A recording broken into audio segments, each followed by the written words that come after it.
राजनीतिक दल हो या सामाजिक संस्थाएं हों, सभी के अंदर गुटबाजी के जो दौर होते हैं वो बड़े लंबे चलते हैं। राजनीतिक दल हो, सामाजिक संस्थाएं हों और या फिर किसी और प्रकार के संगठन, उनके अंदर गुटबाजी हमेशा रहती है, रहती आई है और रहती रहेगी। और अगर आप माने तो गुटबाजी, जो आंतरिक गुटबाजी होती है, वो एक स्वस्थ और स्वतंत्र लोकतंत्र का परिचायक भी होती है। मैं आपसे जिक्र इसलिए कर रहा हूं कि आजकल बड़ी चर्चा है कांग्रेस की गुटबाजी को लेकर के। चर्चाएं तो सभी पार्टियों गुटबाजी की रहती हैं। आप इतना देख लें कि इंडियन नेशनल लोकदल जैसी जो परिवार वाली पार्टी थी, चौधरी ओम प्रकाश चौटाला की पार्टी, चाहे वो चौधरी देवीलाल का समय रहा हो, चाहे चौधरी ओम प्रकाश चौटाला का समय रहा हो, चौधरी देवीलाल के समय पर उस परिवार की जो पार्टी थी इंडियन नेशनल लोकदल, जिसके नाम तो कई रहे, आजकल नाम इनेलो है उसका, तो मैं चौधरी देवीलाल की पार्टी कहूंगा कि चौधरी देवीलाल की पार्टी के अंदर दो गुट हुआ करते थे, दो धड़े चलते थे।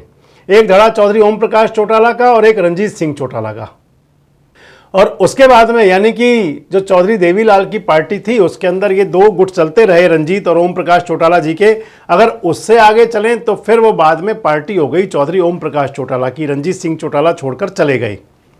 ओम प्रकाश चौटाला हुए तो उनके दो बेटे अजय सिंह चौटाला और अभय सिंह चौटाला, इन दोनों के गुट रहे। और इनका तो परिणाम ये हुआ कि पार्टी दो हिस्सों में बंट भी गई, एक पार्टी अभय सिंह चौटाला की, एक पार्टी अजय सिंह चौटाला की। तो यानी कि जिस परिवार की पार्टी थी और परिवार के दो बेटे थे, उनमें भी गुटबाजी रही। फिर चाहे आप इसके अंदर करुणाकरण की पार्टी को ले लीजिए, फिर चाहे आप इसके अंदर लालू प्रसाद यादव की पार्टी जिसमें तेजस्वी और तेज प्रकाश के बीच कई बार बात आती है, फिर चाहे इसके अंदर नेताजी की पार्टी मुलायम सिंह यादव की पार्टी को ले लीजिए, जहां पर अखिलेश यादव और शिवपाल यादव जी के बीच विवाद रहे। हालांकि आज दोनों एक हैं, हालांकि लालू यादव के बेटे दोनों एक हैं, लेकिन गुटबाजी गुट चलते रहते हैं। और मैंने जो कहा, ये स्वस्थ और स्वतंत्र लोकतंत्र का परिचायक भी है। अगर राजनीतिक दलों में कहूं तो फिर चाहे वो भारतीय जनता पार्टी हो, मैंने कल एक वीडियो बनाया था, आपको बताया था कि बीजेपी में कितने मामा फूफा और कितने दादा, आप देख सकते हैं इसे। अब मैं आपसे बात कर रहा हूं हरियाणा कांग्रेस को लेकर के। हरियाणा कांग्रेस के अंदर अगर मैं गुटबाजी की बात करूं तो कोई नई बात नहीं है। हरियाणा कांग्रेस के अंदर उस समय से गुट चले हैं जब कभी चौधरी बंसी लाल और चौधरी भजन लाल एक ही इसी पार्टी में हुआ करते थे। चाहे वो फिर प्रोफेसर हरद्वारी लाल थे, चाहे पंडित भगवत दयाल शर्मा थे, उनका चाहे दौर था, चौधरी बंसी लाल और चौधरी भजन लाल का चाहे दौर था, उसके बाद चाहे वीरेंद्र सिंह बांगर चौधरी रहे और फिर चाहे भूपेंद्र सिंह हुड्डा जी का दौर आया, आज चाहे भूपेंद्र सिंह हुड्डा और एसआर के गुट हैं। मैं आपको वर्तमान परिस्थिति बताऊं, अगर कांग्रेस की आज की जो स्थिति है तो कांग्रेस के अंदर तमाम अलग अलग छोटे बड़े गुट हैं। हालांकि हुआ ये जरूर कि एक गुट बाद में, जब एक समय तो वो था कि जब शैलजा जी का अपना गुट था, रणदीप सुरजेवाला अपनी डफली बजाते थे, किरण चौधरी की अपनी डफली थी, इधर रेवाड़ी वाले कप्तान साहब उनकी अपनी अलग डुगडुगी बजती थी, हुड्डा साहब का अलग तबला बजता है उसके अंदर। तो मतलब तमाम जो नेता हैं उनके सब के अलग अलग सुरताल होते हैं। और फिर उन नेताओं के बाद में अगर आप इनको मेन टीम मान लें तो मेन टीम के बाद जो इनकी सब टीम हो सकती है उसके अंदर अलग देख सकते हैं आप। मतलब ये हमेशा चलता है। लेकिन कांग्रेस की गुटबाजी की चर्चा इसलिए ज़्यादा चल पड़ी है कि क्योंकि कांग्रेस के टिकट फाइनल नहीं हो पा रहे। बात ये आने लगी है कि कोई नेता नाराज ना हो, सबको किस तरीके से सेट कर लिया जाए। बात आती है 9 सीटें हैं हरियाणा की। बात आती है कि हुड्डा साहब चाहते हैं कि उनके ज़्यादा से ज़्यादा समर्थकों को टिकटें मिलें। उसके बाद में शैलजा चाहती हैं उनके समर्थकों को ज़्यादा टिकटें मिलें।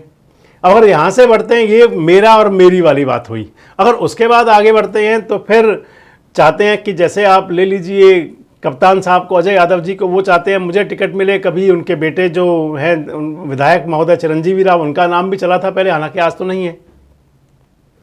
बात आ जाती है किरण चौधरी जी की और उनकी बेटी श्रुति चौधरी की, मेरा मेरी वाली बात का सारी जो।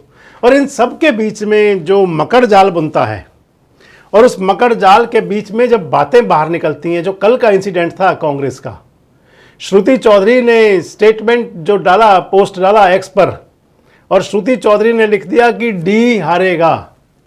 डी का मतलब रावदान सिंह, और रावदान सिंह का नाम भिवानी महेंद्रगढ़ सीट पर बहुत जोरों से है। उसके बाद उन्होंने कुछ एस और एफ वाला भी कुछ लिखा, इसके इस तरह की बात भी थी। और फिर उन्होंने बाद में वो पोस्ट डिलीट की और पहले ये भी कहा कि डी से दान सिंह मतलब नहीं, डी से धर्मवीर, क्योंकि जो बीजेपी के कैंडिडेट हैं चौधरी धर्मवीर, वो भी उनका नाम भी डी से आता है। तो दान सिंह धर्मवीर उन्होंने अपना ऐसा निकाल दिया जुगाड़ रास्ता बीच का कि हालांकि बाद में वो पोस्ट उन्होंने डिलीट कर दी। अगर गुरुग्राम लोकसभा की बात आती है तो कप्तान साहब जो आजकल गर्म हैं बिल्कुल, और गुरुग्राम लोकसभा के लिए अगर राज बब्बर का नाम चल रहा है और उसको दिया जा रहा है कि सेलिब्रिटी चेहरे हैं, तो फिर कप्तान साहब ने कल कह दिया कि भाई अगर सेलिब्रिटी लाने हैं राज बब्बर ही क्यों, फिर उन्होंने कह दिया करीना कपूर को ले आए, ऋतिक रोशन को ले आए, रणबीर कपूर को ले आए, मतलब ये सारे नाम चले। उन्होंने कहा कि इन सबको लेके आओ, सेलिब्रिटी लेके आना है। तो अगर राज बब्बर की बात आती है तो आप राज बब्बर को मान सकते हैं कि वो सेलिब्रिटी के साथ साथ, फिल्म किरदार के साथ साथ वो एक मंझे हुए नेता भी हैं, सांसद भी रहे हैं, राज्यसभा के सदस्य भी रहे हैं, और इसके साथ साथ वो कांग्रेस के उत्तर प्रदेश के अध्यक्ष भी रहे हैं, लंबे समय से राजनीति कर रहे हैं। और गुरुग्राम के लिए उनका नाम किसी सोच के साथ लाए होंगे हुड्डा साहब। वैसे कहते हैं कि उसमें ओबीसी और पंजाबी और प्लस एक जो डिग्निटी है उनका फिल्म स्टार वाला। और इधर अगर हम कहें तो कप्तान साहब तो पहले ही टिकट के लिए मना कर चुके थे कि मुझे इलेक्शन लड़ना ही नहीं। तो ये जो कांग्रेस की अपनी डफली, अपना राग वाली बात है, अगर इसके अंदर कहीं राहुल गांधी और मल्लिकार्जुन खड़गे इंटरफेयर करें और इसको, पार्टी को, जो अलग अलग पार्टी बटी हुई है, इस पार्टी को अगर इकट्ठा कर लें तो फिर कुछ बात अलग निकल कर आए। कांग्रेस के जो कार्यकर्ता हैं, कांग्रेस के जो नेता हैं, उनके अंदर अपने नेताओं को लेकर के इसमें बड़ी बात है। कल हमारे पास भी कुछ लोग बैठे हुए थे जिसके अंदर कांग्रेस समर्थक ही हैं, और उन लोगों का कहना था कि सुरजेवाला जी को फ़ोन करें, शैलजा जी को फ़ोन करें, इनको करें, मतलब इस तरह की बात कांग्रेस के वर्कर सोचने लगे हैं अब कि भाई वो आखिर फैसला क्यों नहीं करवा पा रहे। और बात यह है कि अगर जब तक फैसला नहीं हो रहा, जब तक कैंडिडेट नहीं आ रहे, जब तक अपनी डफली, अपनी राग चल रहे हैं, अब उसके बाद ये आ जाएगी कि जब कैंडिडेट आ जाएंगे, अगर राज बब्बर को टिकट मिल जाता है तो फिर क्या, जिस प्रकार कप्तान अजय यादव खुलेआम बयान दे रहे हैं मीडिया के अंदर, जो उनके बयान चल रहे हैं कि अगर सेलिब्रिटी चाहिए तो फिर वो क्यों नहीं, तो फिर क्या उस स्थिति में आंतरिक, मैंने कहा कि स्वस्थ लोकतंत्र की निशानी है, लेकिन वो अगर आंतरिक रहता है तो, अगर वो सड़कों पर आता है, आज आप देखें भारतीय जनता पार्टी की जो स्थिति है, हरियाणा के अंदर सीटें वो कितनी जीत रहे हैं, नहीं जीत रहे, हम इस बात पे नहीं जा रहे। सिर्फ मैं एक बात कर रहा हूं कि पार्टी विद डिफरेंस वाली पार्टी के अंदर अगर अनिल विज के रोज इस प्रकार के बयान आते हैं, जिसके अंदर वो कभी कहते हैं कि मेरी ताकत छीन ली गई, कभी कहते हैं मुझे औकात बता दी गई, कभी कहते हैं कि मेरी हैसियत क्या है मुझे पता लग गई है, कभी कुछ बोलते हैं, कभी कुछ बोलते हैं, उसको लेकर पार्टी की किरकिरी तो होती है, भले ही वो पार्टी विद डिफरेंस है।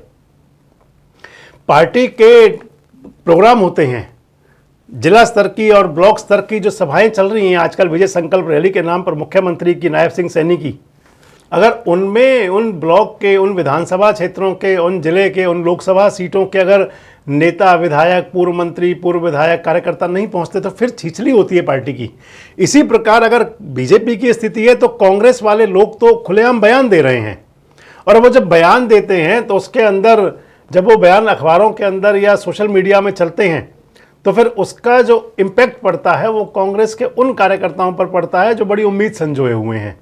उन्हें लगता है कि जब उनके नेताओं के इस प्रकार के बयान आते हैं तो उनकी भावनाओं को कुठाराघात होता है। मुझे भी कुछ कांग्रेस के कार्यकर्ता फरीदाबाद जिले के और करनाल जिले के फ़ोन करके बात कर रहे थे, बता रहे थे कि अगर अमुक नेता को टिकट मिलता है, हम इस वीडियो में किसी नेता की पैरवी नहीं कर रहे, किसी की बात नहीं कर रहे, लेकिन जो ऊपर लेवल के कांग्रेस के नेता उनकी बात जरूर करेंगे, जो चौधरी भूपेंद्र सिंह हुड्डा, कुमारी शैलजा, रणदीप सिंह सुरजेवाला, किरण चौधरी, ये जो सब है, कप्तान अजय यादव, ये जो तमाम जो बड़े नेता हैं, अगर इन लोगों के बीच में, नेताओं के बीच में आखिर सहमति क्यों नहीं बन रही। अब हुड्डा साहब के लिए कहा जाता है, कांग्रेस के वर्कर भी कहते हैं कि जो हुड्डा साहब हैं वो मास के लीडर हैं, अगर हुड्डा साहब को अहमियत दी जाएगी तो ये होगा। तो दूसरी तरफ जो कुमारी शैलजा, रणदीप सुरजेवाला और किरण गुट के लोग हैं वो अपनी बात करते हैं। अगर इसी प्रकार से चलता रहा तो जब टिकट वितरण भी हो जाएगा तो क्या गारंटी है, जब सोशल मीडिया पर पोस्ट करने वाले या मीडिया में बयान देने वाले वो नेता, अगर उनको टिकट नहीं मिलता और दूसरे नेता को मिलता है तो फिर वो कैसे उनका समर्थन करेंगे। ये कांग्रेस जनों के लिए मंथन का विषय है। महामंथन जो टिकटों के लिए कर रहे हैं, इसके साथ साथ उनके लिए महामंथन का विषय ये भी है कि आखिर जनता के बीच जाना है तो किस हिसाब से जाना है। वैसे आपको क्या लगता है कि कांग्रेस के नेताओं की गुटबाजी कहीं कांग्रेस के लिए इस चुनाव में भारी तो नहीं पड़ सकती? आपको क्या लगता है कि हरियाणा कांग्रेस के जो गुटों के नेता हैं, अगर ये फैसला नहीं कर पा रहे कि कौन से कैंडिडेट पर एक मत हो, तो फिर जिसको टिकट मिल जाएगा क्या उसके लिए एक मत हो जाएंगे? और आपको क्या लगता है कि अगर यही सब चलता रहा तो फिर कहीं कांग्रेस को नुकसान तो नहीं होगा? कमेंट्स बॉक्स में अपनी प्रतिक्रिया जरूर दें और इस प्रकार के वीडियोस अपडेट्स के लिए हमारे साथ जुड़े रहें, देखते रहें देश रोजाना। हमारे साथ जुड़े रहने के लिए देखते रहिए देश रोजाना का यूट्यूब चैनल सब्सक्राइब कीजिए। साथ ही देश रोजाना की खबरें सबसे पहले देखने के लिए प्रेस कीजिए बेल आइकन।